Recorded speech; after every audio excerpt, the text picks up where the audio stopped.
MCU का timeline इतना confusing हो चुका है कि लोग रिलीज ऑर्डर और क्रोनोलॉजिकल ऑर्डर दोनों में ही उलझ जाते हैं। लेकिन आज मैं तुम्हें पूरा मार्वल टाइमलाइन एकदम सिंपल और सिनेमैटिक तरीके से समझाने वाला हूँ। Captain America the first Avenger से लेकर अरबों साल पहले हुई थी, जब सेलेस्टियल्स ने गैलेक्सीज को बनाया और पूरे यूनिवर्स में जीवन के बीज फैलाए।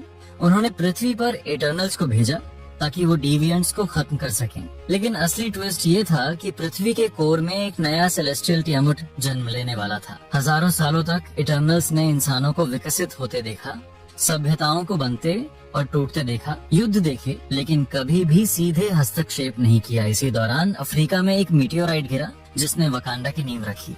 उस मीटियोराइट में था विब्रेनियम, जिसने सिर्फ टेक्नोलॉजी को आगे नहीं बढ़ाया बल्कि पृथ्वी को पूरे यूनिवर्स की नजर में एक खास ग्रह बना दिया।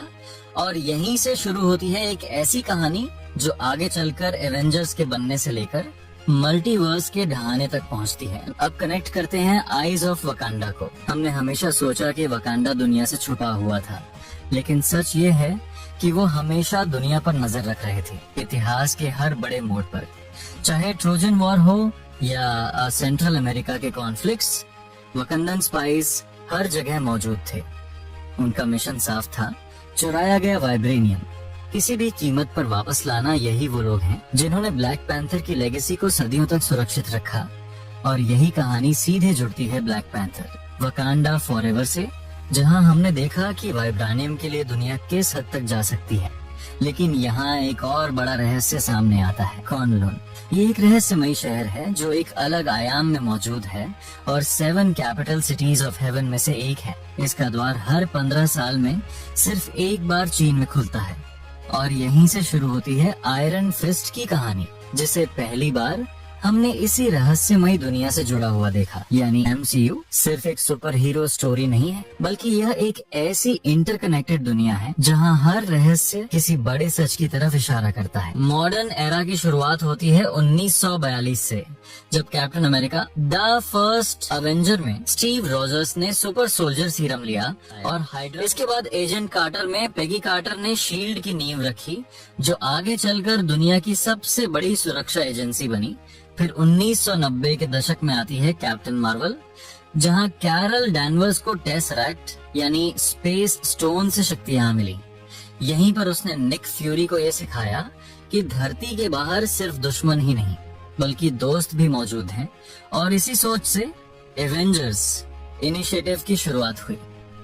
अब आते हैं 2008 पर, जहां आयरन मैन के साथ एमसीयू की असली शुरुआत होती है। टोनी स्टार्क अपना पहला सूट बनाता है और एक हीरो के रूप में उभरता है। इसके तुरंत बाद the incredible Hulk, iron man 2 और थॉर के इवेंट्स होते हैं। ये सभी कहानियां आकर जुड़ती हैं द एवेंजर्स में, जब लोकी न्यूयॉर्क पर हमला करता है और पहली बार एवेंजर्स एक टीम के रूप में साथ आते हैं। इसके बाद आयरन मैन 3 में टोनी स्टार्क अपने डर और दबाव से लड़ते हुए अपनी पहचान और जिम्मेदारी को समझता है।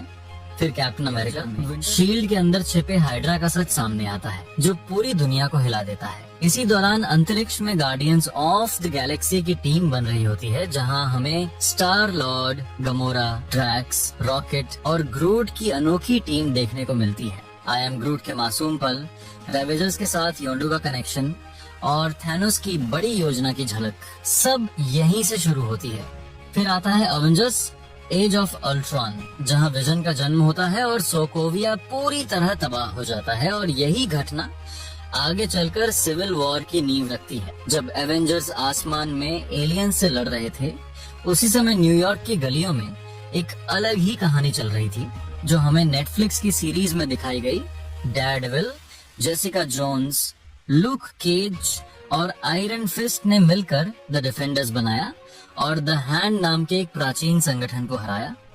वहीं द पनिशर में फ्रैंक कैसल ने अपने परिवार का बदला लेते हुए यह दिखाया कि इंसाफ के लिए कभी कभी हाथ गंदे करने पड़ते हैं। इन स्ट्रीट हीरोज ने साबित किया कि हीरो बनने के लिए हमेशा फैंसी सूट या स्टार्क टेक की जरूरत नहीं होती। इसी बीच एक नया हीरो उभर रहा था। एंटमैन स्कॉट लैंग ने दिखाया कि साइज मायने नहीं रखता।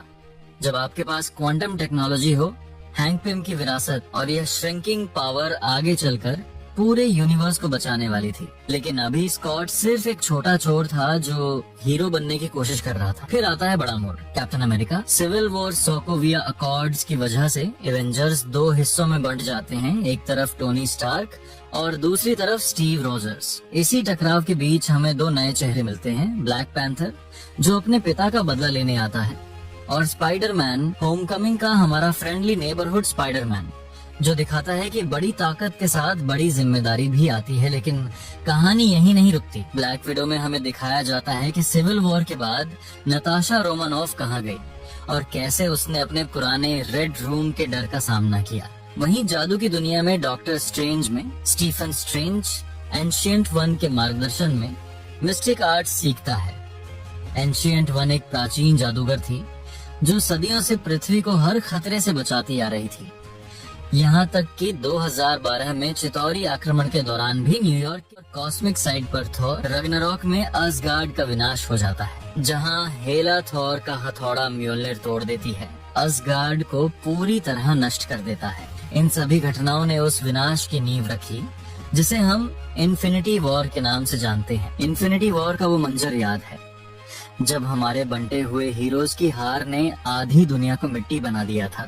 सब कुछ खत्म हो चुका था, लेकिन 5 साल बाद स्कॉट लैंग हमारा एंटमैन क्वांटम रियलम से एक नई उम्मीद लेकर वापस आता है और यहाँ असली हीरो बनते हैं। प्रेम पार्टिकल्स, इन्हीं पार्टिकल्स की मदद से एवेंजर्स ने वो नामुमकिन टाइम हाइस्ट प्लान किया। वो अतीत में गए, इन्फिनिटी स्टोन्स वापस लाए और टोनी स्टार्क ने अपना आइकॉनिक स्नैप करके थैनोस और उसकी पूरी आर्मी को खत्म कर दिया। लेकिन यह जीत उतनी आसान नहीं थी जितनी दिख रही थी। इसकी कीमत बहुत बड़ी थी। मिशन खत्म होने के बाद स्टीव रोजर्स को एक आखिरी काम दिया गया, स्टोन्स और म्योल्नर को वापस उनके समय में लौटाना।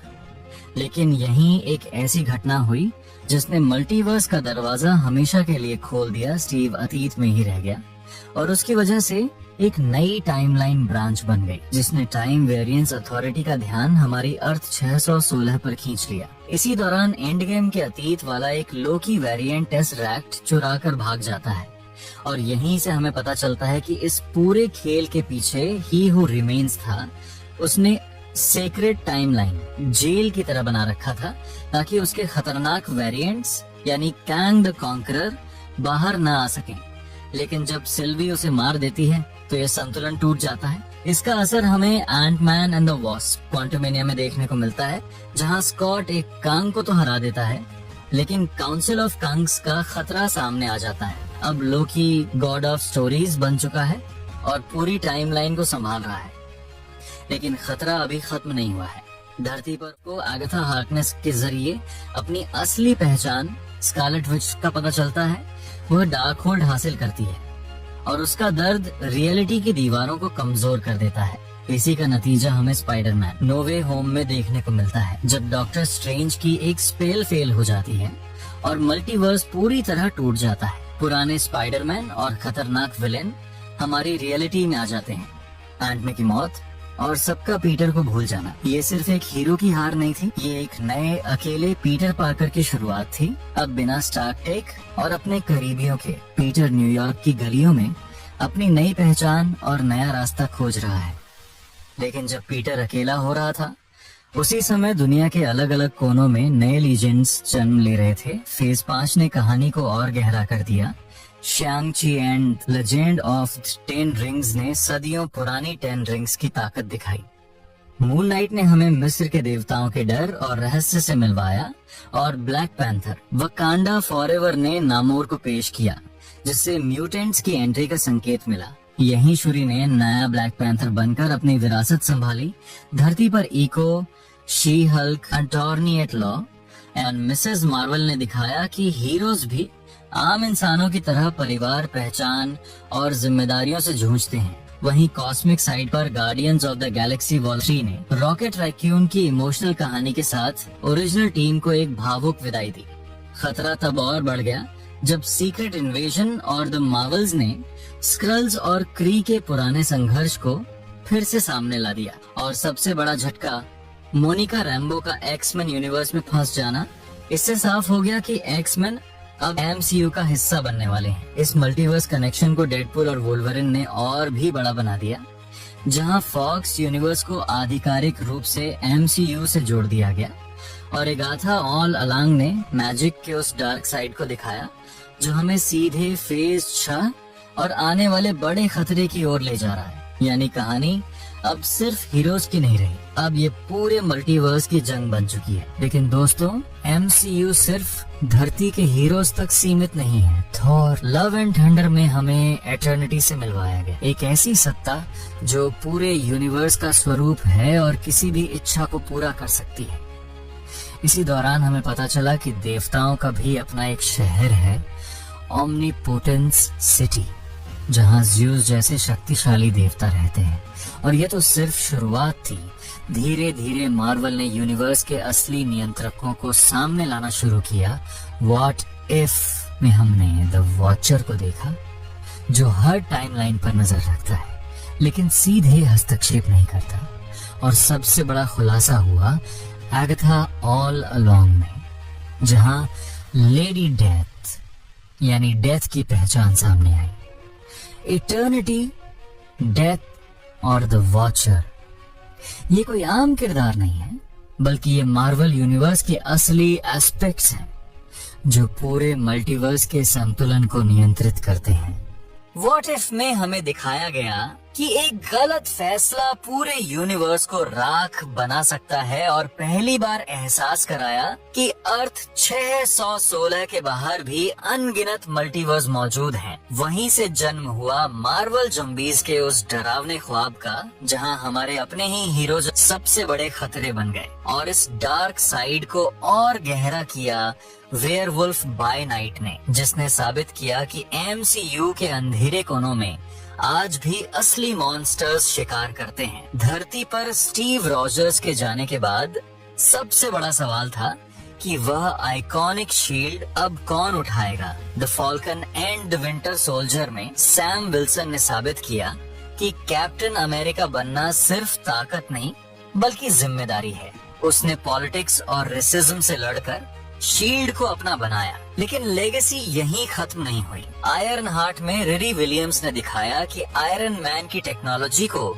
एक नया दिमाग मिल चुका है। और इसी बीच मार्वल के सबसे बड़े शैतान मेफिस्टो की एंट्री के संकेत मिलने लगे, जो साए में बैठकर लोगों की जिंदगी से सौदे करता है। जब doctor strange in the multiverse of madness में पागलपन बन गया। अमेरिका चवेज, जो मल्टीवर्स में यात्रा कर सकती है, उसकी ताकत के पीछे वांडा ने दूसरे यूनिवर्स के इल्यूमिनाटी मेंबर्स को बेरहमी से खत्म कर दिया। अंत में वांडा ने खुद को मिटा दिया, लेकिन मल्टीवर्स के रास्ते हमेशा के लिए खुल गए। इसी कयास के बीच स्ट्रीट लेवल पर हॉकाई ने दिखाया कि एक पुराना एवेंजर कैसे केट बिशप जैसे नए हीरोज को तैयार कर रहा है। और यहीं हमें येलेना बेलोवा मिली, जो नटाशा की लेगेसी को एक नई और खतरनाक दिशा दे रही है। MCU का भविष्य अब एक जबरदस्त टकराव बन चुका है, जहां street level politics, cosmic power house और मल्टीवर्सल वॉर एक साथ भिड़ रहे हैं।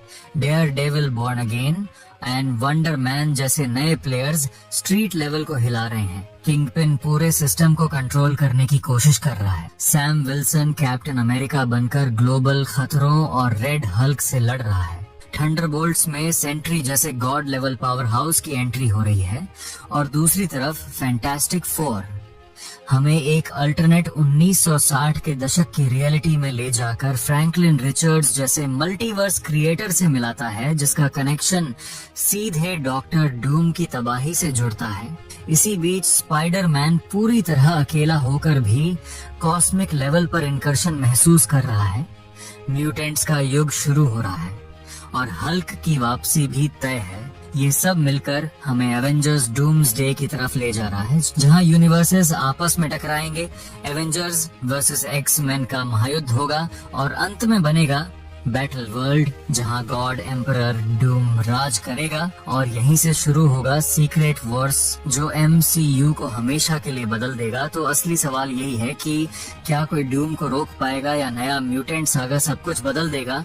अगर तुम इस मल्टीवर्स का अगला कदम जानना चाहते हो तो लाइक करो, सब्सक्राइब करो और जुड़े रहो, क्योंकि कहानी अब अपने सबसे बड़े मोड पर पहुंच चुकी है।